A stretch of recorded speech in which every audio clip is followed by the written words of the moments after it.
Frau Zadler, vielleicht wollen Sie da einen kurzen Aufriss geben, wie die jungen Menschen eigentlich die Krisen unserer Zeit erleben. Wie geht es denen so damit? In welcher Erlebniswelt sind die jungen Menschen heute? Angst, anderen nicht zu gefallen, soziale Ängste, Social Media als ganz großes Thema. Also es gibt hier eine sehr große Bandbreite an durchaus problematischen Ereignissen und Krisen, mit denen Jugendliche beschäftigt sind. Womit ich mich in der Forschung ganz besonders beschäftigt habe, ist alles, was mit der Corona-Pandemie zu tun hat, wo wir heute noch die Nachwirkungen sehen. Wir haben ein ganz wunderbares Projekt gemacht, weil Jugendliche während der Pandemie kaum gehört wurden und eigentlich nur als problematische Bevölkerungsgruppe wahrgenommen wurden. Da hat zum Beispiel ein Jugendlicher gesagt, plötzlich haben alle gewusst, was Depressionen sind.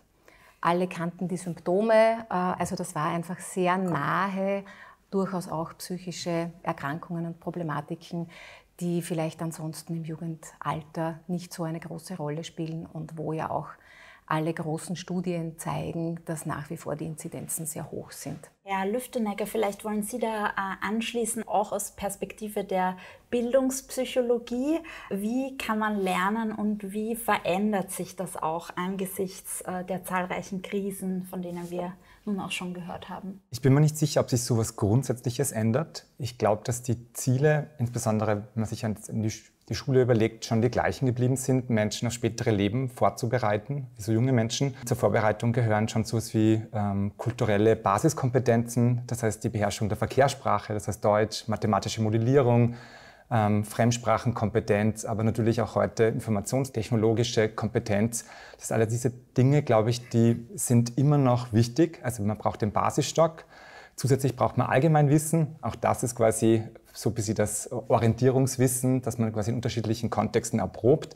Das verändert sich natürlich ein bisschen über die Zeit hinweg. Und das Dritte, das ist, glaube ich, das, was man oft vergisst, weil das zweite Ziel neben Lernen in der Schule ist schon auch, dass es ein Sozialraum ist, wo man viele unterschiedliche sozial-kognitive Kompetenzen sowohl erproben als auch ganz konkret erlernen kann. Das heißt, sowas wie Empathiefähigkeit, Kooperation, Verantwortungsübernahme, kritisches Denken. Ich glaube, die große Herausforderung ist eher, wie kommen die Schülerinnen und Schüler in die Schule und wo muss man sie abholen? Und ich glaube, da ist ein großes Gefälle zwischen dem, was man von zu Hause mitbringt und dem auch dann quasi, was in der Schule geboten werden kann. Aber ich glaube nicht, dass sich so Grundsätzliches geändert hat. Was sollen denn Schülerinnen noch lernen, wenn Informationen und vorgefertigte Antworten durch digitale Systeme schon so allgegenwärtig verfügbar sind?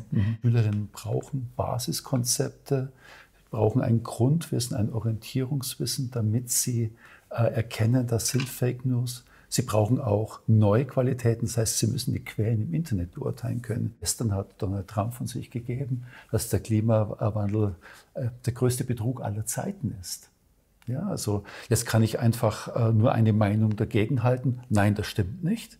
Aber Schule lebt davon, dass wir Schülerinnen dahingehend bilden, dass sie jetzt Argumente vorbringen, warum es einen Klimawandel gibt. Und dann brauche ich einfach Fächer wie Geografie, wie Mathematik. Ich brauche aber auch eben Fächer wie Ethik oder Religion, damit ich gewissermaßen auch mich mit Werten auseinandersetzen kann im Blick auf den Klimawandel. Es geht also nicht nur um Fakten, es geht auch um die Beurteilung von Fakten. Ich denke, eine Sache, die durchaus auch während der Pandemie ganz klar geworden ist, die Schule ist nicht nur ein Bildungsort, sondern auch ein Beziehungsort und ein Ort, an dem soziales Lernen stattfinden kann. Und das soll keine Überfrachtung von Schulen sein, aber ich denke, es ist eine unglaublich tolle Möglichkeit, so viele Jugendliche an einem Ort zu haben, wo sie hier Erfahrungen machen können. Und ich möchte hier auch auf dieses Projekt zu sprechen kommen, wo wir mit über 100 Jugendlichen ihre Erfahrungen während der Corona-Pandemie bearbeitet haben. Die haben so 5 Golden Guidelines entwickelt und die erste Golden Guideline war Struktur schaffen. Da gehört durchaus auch dazu, einen Lernplan erstellen, einen aufgeräumten Arbeitsplatz haben, ein aufgeräumtes Zimmer haben. Legionen von Eltern sind daran gescheitert und die Pandemie hat das dann geschafft, dass Jugendliche sehen, das ist gut oder Schlafenszeiten einhalten. All diese Dinge, die sozusagen auch für die schulische Entwicklung wichtig sind. sind. Die zweite Golden Guideline war, die Freizeit sinnvoll und aktiv zu gestalten. Die dritte Regel, die die Jugendlichen da entwickelt haben, war alles, was mit Self-Care-Routinen zu tun hat. Und das vierte dann, sich emotionale Unterstützung zu holen. Und die fünfte Golden Guideline war für sie, nicht vergessen, auch die schlimmste Krise geht einmal vorbei. Das geht in allen Fächern. Eine Art von Zuversicht und von Selbstwirksamkeit und von einem Vertrauen in die eigenen Kompetenzen zu erlernen. Das ist in Naturwissenschaften genauso möglich wie in anderen Bereichen. Und ich denke, dass das eine ganz wesentliche Aufgabe der Schule auch ist. Warum brauchen wir fachliche Bildung nach wie vor? Wir brauchen fachliche Bildung einerseits. Andererseits, die Spezialisierung schreitet immer stärker voran. Wir müssen tiefer Wissen haben. Das heißt, die große Gefahr ist, dass wir den gesamten Überblick verlieren. Das heißt, wir brauchen darüber hinaus auch ein Orientierungswissen. Wir brauchen fächerübergreifenden Unterricht.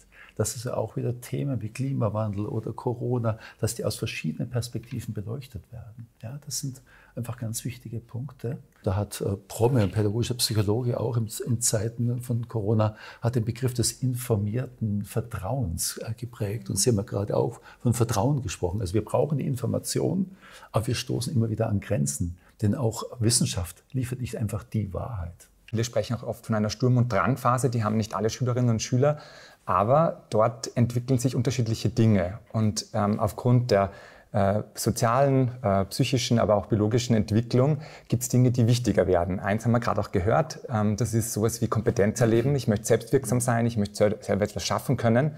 Wenn das gut gelingt, dann werde ich später wahrscheinlich auch eher motivierter sein zu lernen und auch mehr Erfolgserlebnisse haben. Das Zweite, was ganz wichtig ist, ist, dass man eine Art von Autonomie verspürt. Ja? Das heißt, selbstbestimmt etwas tun zu können. Insbesondere in der Phase ist es so, dass man ja oft Grenzen auslotet und dass man auch versucht zu schauen, wo steht man, wer ist man.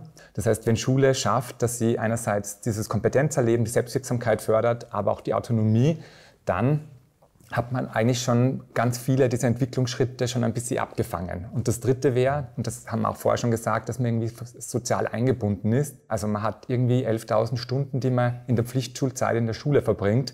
Das ist eigentlich die meiste Zeit, der wachen Zeit, die man in der Schule verbringt. Und das sollte man auch so quasi mit hohem Wohlbefinden, mit hoher Motivation verbringen. Und das Letzte, was noch spannend ist, und das vergisst man auch oft, dass junge Menschen sind, die auch mit in der Gesellschaft etwas mitbewirken wollen. Wir haben gerade gehört, die Klimakrise. Ja? Wer waren da, die auf die Straße gegangen sind? Das waren die Jungen. Ja? Das sind die jungen Menschen, die am Freitag demonstrieren gegangen sind. Auch da sowas die Jugendlichen abholen, wo sie gerade sind, ihren sozialen Status quasi auch zu respektieren, dass sie für ihre Zukunft etwas tun wollen.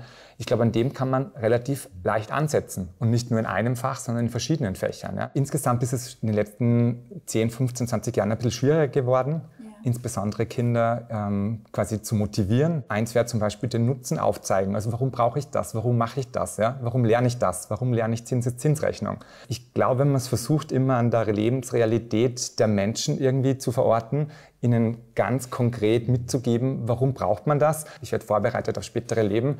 Ich glaube, das kann eigentlich jedes Fach sehr gut. Natürlich wird es das in bestimmten Bereichen vielleicht schwieriger sein, aber auch Differentialrechnungen kann man ganz gut an ganz vielen Beispielen darstellen, warum das wichtig ist, warum man das braucht. Problemstellungen aufzeigen, soziale Dilemmata und immer auch versuchen, das in Realweltkonstellationen zu erproben. Zur Schule als sozialen Raum. Wie kann die Schule Wissen, Problemlösungskompetenz und Mitbestimmung gleichermaßen fördern? Und wie kann man sinnvoll umgehen mit all diesen Ansprüchen, die an die Schule herangetragen werden? Ich möchte kurz beginnen und nochmals einen Rückblick auf die Pandemie machen. Ja, gerne. Weil wir auch in einer Studie, die wir mit Eltern durchgeführt haben, sehr deutlich gesehen haben, dass die Pandemie eine Auswirkung hatte, nämlich, dass ein unglaublich großes Verständnis entstanden ist bei den Eltern für das, was Lehrpersonen in der Schule leisten. Also ich denke, der ganz falsche Weg ist, eine lange Liste zu machen mit allen zusätzlichen Aufgaben, die Lehrpersonen auch noch übernehmen sollen. Das wäre eine massive Überforderung des Systems.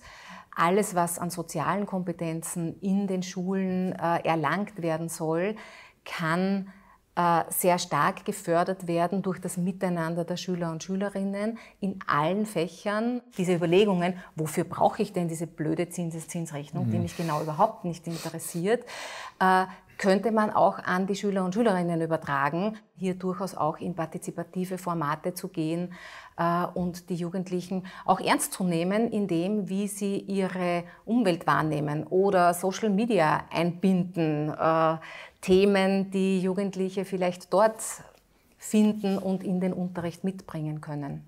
Dann wäre es natürlich wünschenswert, dass die verschiedenen Erfahrungen, die von Schulleitungsseite gesammelt werden, dass die auch zum einen durchaus beforscht werden und zum anderen auch in der Bildungspolitik gehört werden. Ja. Manchmal habe ich den Eindruck, dass Bildungspolitik sie versucht zu profilieren, dass sie eine Schulreform nach der anderen anstößt und die muss dann gar nicht so evidenzbasiert sein. Mhm. Nachdem wir jetzt auch über die Schule als sozialen Raum gesprochen haben, würde ich auch die Frage aufwerfen, wie zum Beispiel Familie und Freundinnen und natürlich auch die digitalen Medien die Entwicklung beeinflussen. Entwicklungspsychologisch weiß man, dass am Beginn die Eltern noch ganz, ganz wichtig sind als Sozialisierungsinstanz und dass je älter sie werden, immer mehr die Peers, die Gleichaltrigen quasi wichtiger werden, was die denken.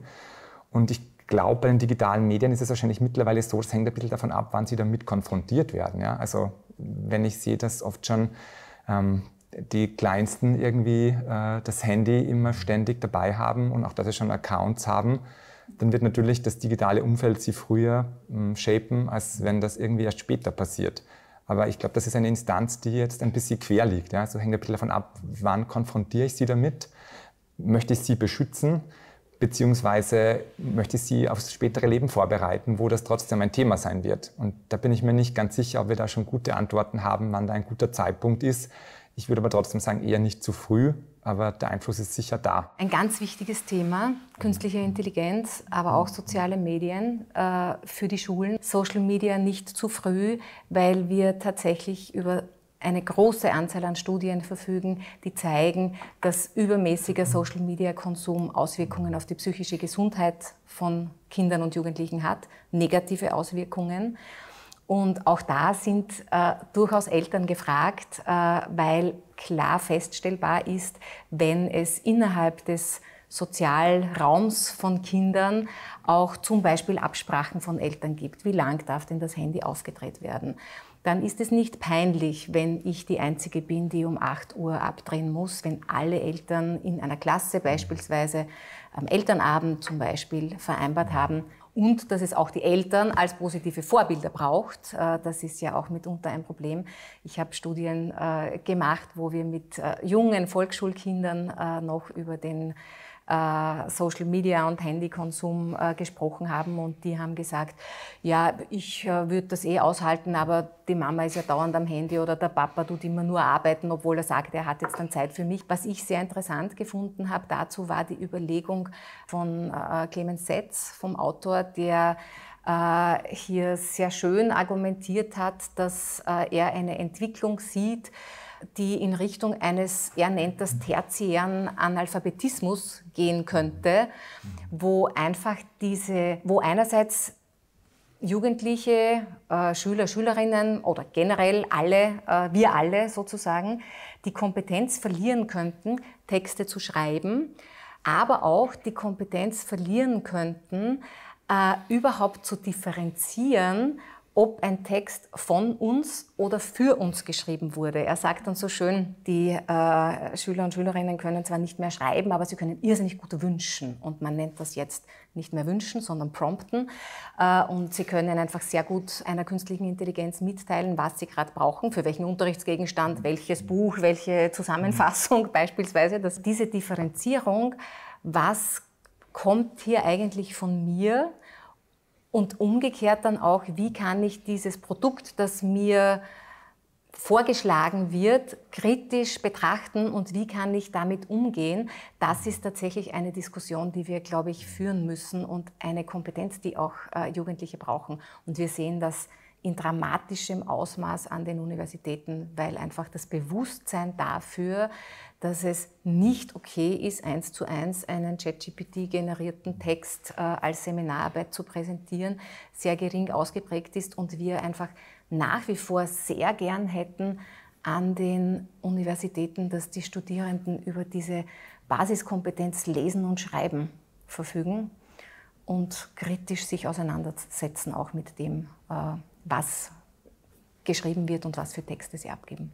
Large Language Models sind da und die werden wohl bleiben und sie werden wahrscheinlich sich noch verbessern.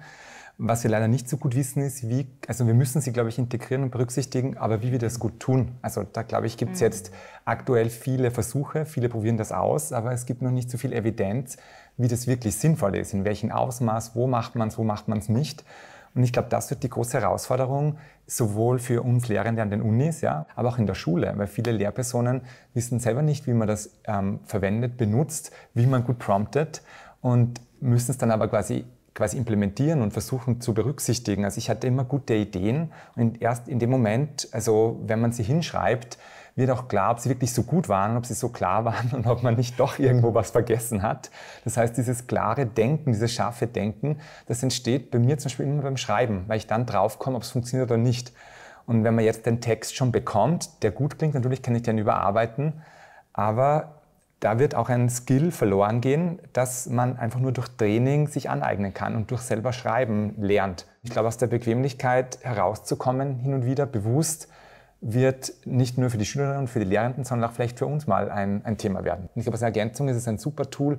Als Ersatz, glaube ich, könnte es wirklich auf mittlere Zeit doch ein Problem werden. Spiegelt sich das auch teilweise mit Ihrer Forschung wider, dass so manche der Themen, die so in der allgemeinen Öffentlichkeit für Aufregung sorgen, tatsächlich was ist, wo man genauer hinschauen sollte? Ich finde Deutschkenntnisse absolut wichtig und zentral, um sich einfach hier in der Gesellschaft bewegen zu können. Auf der anderen Seite ist Mehrsprachigkeit ein hohes Gut. Also auch das könnte bewusst in der Schule gefördert werden. Also, und das sind ja dann auch Potenziale, die andere Schüler mit anderen Muttersprachen mitbringen, die man nutzen könnte im Unterricht. Und mit den verschiedenen Sprachen gehen auch wieder verschiedene Kulturen einher.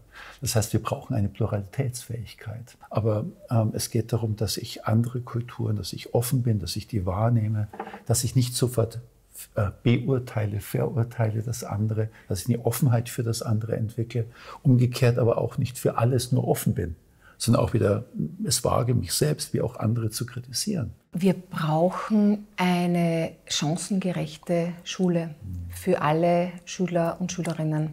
Also alles, was Chancengerechtigkeit schafft für alle Kinder, unabhängig davon, in welche Familie und in welche Verhältnisse sie geboren wurden, ist eines der obersten Ziele aus meiner Sicht, das wir als Gesellschaft verfolgen sollten. Die neue Mittelschule war auch eine Reform, meiner Meinung nach schlecht gedacht. Irgendwie hat sich damals niemand von Expertinnenseite irgendwie bekannt, dass er da mitgemacht hat. Ich glaube, dass man auch niemanden mitgenommen hat. Also ich glaube, so soll eine Reform eher nicht ablaufen. Also darum würde ich sagen, wenn man Reformen macht, dann muss man sie wirklich versuchen, so umzusetzen, dass man die Beteiligten an Bord holt, dass man es gemeinsam macht. Nur dann, glaube ich, kann sie auch gelingen. Und dann ist die Akzeptanz da bei den Beteiligten. Und ich glaube, das würde ich für alle Reformen so sehen. Also wenn ich sie mache, die Leute mitnehmen, implementieren gut, das begleiten und am Ende evaluieren. Die Idee kommt mir vor, ist immer mehr, dass wir eigentlich alle Schulen mit Notebooks oder mit iPads oder mit was auch immer ausstattet. Und ich bin mir nicht ganz sicher, warum. Ja? Weil die Evidenz, die gibt es nicht. Wir wissen nicht, können wir jetzt besser lernen, indem wir tippen statt schreiben. Ja? Also wir wissen es einfach nicht. Ist dann die Aufmerksamkeit besser? Merkt man es auch das besser? Ist das quasi etwas, was dazu führt, dass wir das längerfristig oder besser uns merken? Das heißt, wir wissen nämlich gar nicht, wie der Einsatz von diesen digitalen Geräten, was das mit uns macht, ob das jetzt wirklich besser ist. In Schweden hat man flächendeckend alles umgestellt. Vor, glaube ich, 1-2 Jahren hat man jetzt wieder das zurückgenommen, wenn man draufgekommen ist, ist vielleicht doch nicht so gut. Nicht, dass man es bewusst untersucht hätte. Ja? Also auch da war die Entscheidung nicht evidenzbasiert. Warum? Also ist das jetzt wirklich etwas, was nur ein Hype ist? Oder ist das etwas, was wirklich, wo wir wissen, dass das Sinn macht? Und wenn man es dann macht, würde ich mir wünschen, dass man es gut begleitet, dass man alle mit an Bord holt und dass das dann auch quasi akzeptiert wird und auch wirklich umgesetzt wird. Und ich glaube, da ist viel Potenzial nach oben. Welche Erkenntnisse gibt es aus der Wissenschaft, die wertvoll wären, in der Praxis umzusetzen? Dass fachdidaktische Forschung zum Beispiel im Fach Physik zeigt, dass es für den Lernerfolg wichtig ist, dass man sich das Vorwissen, die Voreinstellungen der Schüler, dass man die empirisch erhebt, dass ich das ernst nehme. Also Schülerinnen, die haben eine Alltagsvorstellung von Kraft. Und da gab es eine entsprechende vergleichende Studie, wo man nach allen Regeln der Kunst die physikalische Formel von Kraft behandelt hat, ohne die Alltagsvorstellungen ernst zu nehmen. Und ein zweites Setting war eben diese ausgehend von den Alltagsvorstellungen die physikalische Formel zu präsentieren. Unmittelbar nach der Unterrichtssequenz war eigentlich der Lernerfolg bei gleichen Settings ziemlich gleich, bei beiden Settings ziemlich gleich. Aber dann ein Vierteljahr später bei einer sogenannten Follow-up-Erhebung hat man gemerkt, dass der Unterricht erfolgreicher ist, wo ich einfach den Ausgangszustand der Lernenden ernst nehme. Ja? Und das ist etwas entmutigend, wenn einfach Gesetze gemacht werden, ohne sich einerseits mit der Wissenschaft auseinanderzusetzen und andererseits auch mit entscheidenden Stakeholdern wie Schulleitungen und so weiter. Ja. Also in meinem Forschungsgebiet, wo es um Motivationsförderung geht, ist meiner Meinung nach seit Jahrzehnten klar, was man tun müsste. Das Problem ist nicht so sehr, dass man nicht weiß, was man tun muss, sondern dass es leider nur bei vielen Schülerinnen und Schülern nicht ankommt. Jetzt kann man sich die Frage stellen, warum passiert das? Ein bisschen selbstkritisch könnte man sagen, Mängel in der Ausbildung. Kann man sicher wahrscheinlich immer was verbessern. Das Zweite wäre vielleicht die fehlende Fortbildung, weil vielleicht bestimmte Dinge damals auch nicht en vogue waren. Also man müsste es quasi auch an die Personen quasi vielleicht nochmal bringen, die das damals nicht in der Ausbildung bekommen haben.